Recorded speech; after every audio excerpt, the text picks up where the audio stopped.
नाज़रीन अवां खे अहम ख़बर खां आगाह कंदा हलूं त सखर जे बेराज कॉलोनी वारे इलाइक़े मां अॻूणे PPMPA सैयद जावेद शाह जे बंगले मां नौजवान मोहसिन अली सोनाणी जो लाश हथ आयो आहे।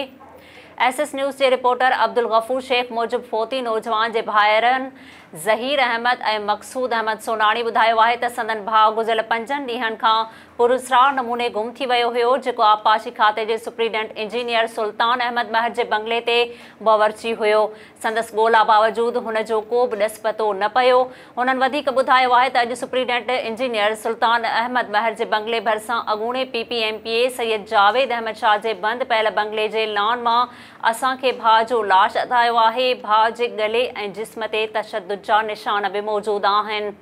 होॾां वाक़े वारे हंधि पुलिस पहुची नौजवान जो लाश खणाए पोस्टमार्टम लाइ सिविल अस्पताल सखर पहुचायो।